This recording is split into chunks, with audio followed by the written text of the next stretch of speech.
sais pas faire de brushing, tu es sur la bonne vidéo. Ce genre de brushing un peu fluide, un peu travaillé mais léger, bienvenue dans cette vidéo. Alors pour commencer, je vais utiliser le Une Of. Donc ça, c'est un spray protecteur et conditionneur en même temps qui va venir hydrater et protéger ton cheveu de la chaleur et qui va aussi apporter quand même assez de brillance et une facilité pour venir brocher ta chevelure. Donc deuxièmement, ça va être venir de pré-sécher ton cheveu à 70-80% pour déjà avoir un gain de temps et ne rester longtemps sur la mèche pour pouvoir la sécher, car il y aura trop d'eau sur ton cheveu et du coup ça risque de de faire ton brushing en 1 heure et de les abîmer parce que tu passeras moins de temps dessus. Donc le but c'est vraiment de les sécher dans la forme que tu souhaites avoir le résultat. C'est-à-dire que moi, je veux avoir une raie sur le côté. Je vais les sécher en fonction de cette raie. Je ne vais pas mettre mes cheveux en arrière ou un peu partout. Donc, troisièmement, c'est venir faire les séparations. Donc ça va être ton meilleur ami. Donc si tu as des bonnes séparations, une bonne organisation, tu vas pouvoir facilement faire ton brushing sans stress, sans t'énerver, sans perdre patience surtout.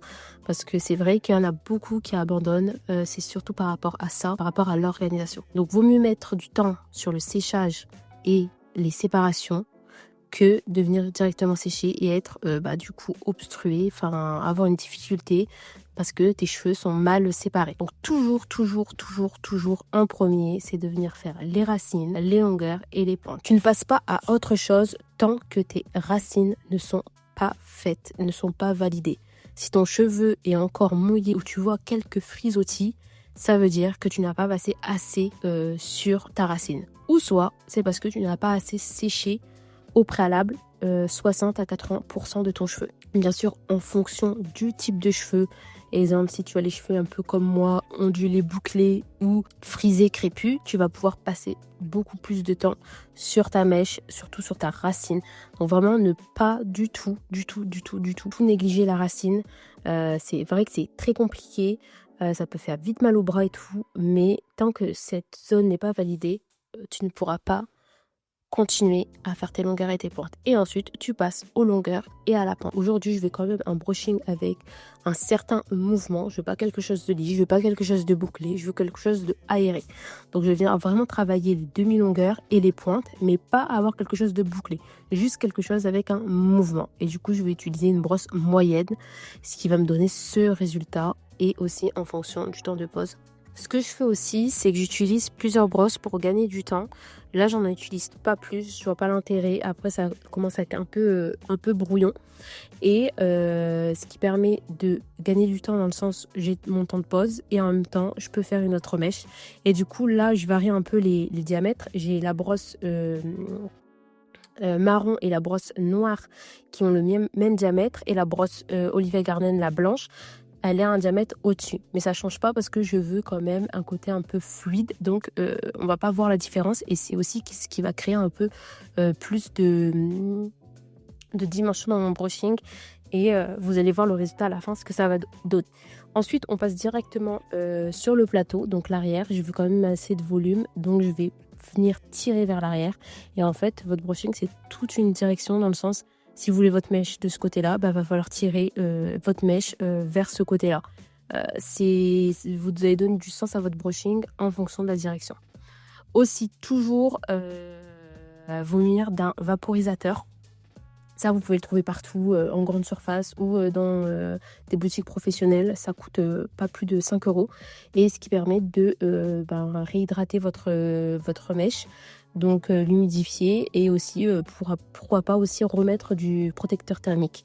Donc voilà, parce qu'en fait si vos cheveux sont secs, ça changera pas la forme parce qu'en fait elle aura déjà séché dans cette forme là et vous allez avoir beaucoup plus de risques d'avoir des frisottis parce que vous ne les avez pas contrôlés par le chaud alors que vos cheveux sont pas mouillés.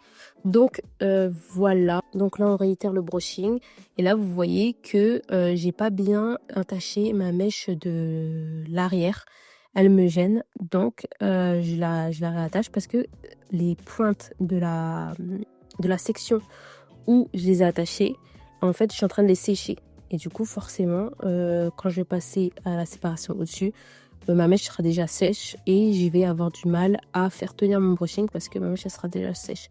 Donc c'est tout ça. Et vous voyez bien que là, vu que j'ai pas bien fait mes séparations, et ben j'ai eu du mal. Donc, voilà, l'importance de faire des séparations. En fait, ça change à chaque fois. Des fois, je fais des séparations très précises, comme je fais des séparations un peu comme ça, quand j'ai pas le temps. Ça dépend vraiment de mon mood, ça dépend vraiment aussi surtout si j'ai le temps ou pas. Là, en l'occurrence, j'avais pas le temps, je voulais pas me prendre la tête et tout. Et c'est pour ça que j'ai fait des grosses séparations. Mais pour commencer, je vous préconise de faire vraiment des séparations avec, comme la première vidéo que j'ai sortie sur YouTube. Je vous invite à vraiment à la regarder. Elle dure 43 minutes, mais je fais vraiment mon brushing détaillé en expliquant tous mes faits et gestes et pourquoi je fais ça et je ne fais pas ça.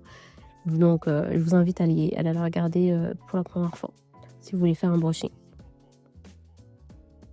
Donc l'important c'est vraiment de travailler ses racines, travailler ses longueurs et ensuite travailler ses pointes. Tant que vous ne validez pas racines, vous ne pouvez pas passer aux longueurs et pointes. Et surtout bien laisser reposer votre brosse environ 30 secondes. Et si vous voulez vraiment que votre boucle tienne, il va falloir la laisser beaucoup plus longtemps ou venir directement en fait dès que vous avez enlevé votre brosse au bout de 30 secondes, de venir en fait l'attacher avec une pince plate en fer. Pour pas casser non plus la boucle. Il y a une façon de faire, mais je vous montrerai dans une prochaine vidéo cette astuce. Et votre boucle tiendra et vous aurez des boucles magnifiques.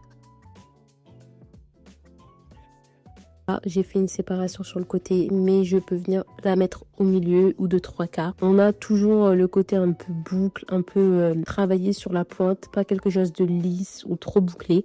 Ça, c'est vraiment le brushing idéal pour tout. Et aussi, vous pouvez le conserver facilement comparé à un brushing bouclé ou un brushing lisse que vous allez repasser le lendemain pour qu'il soit encore plus lisse. Mais voilà, vous voyez, j'ai rien mis comme produit, je les ai même pas brossés, j'ai pas mis de sérum. Et en fait, c'est en fonction de vous. Vous pouvez les placer comme vous le voulez. Donc là, moi, des fois, je le mets sur le côté. Mais voilà, on a toujours une légèreté. Du coup, grâce à la technique de brushing. Et aussi par rapport aux produits que vous mettez un peu avant. Pour protéger le cheveu, le préparer.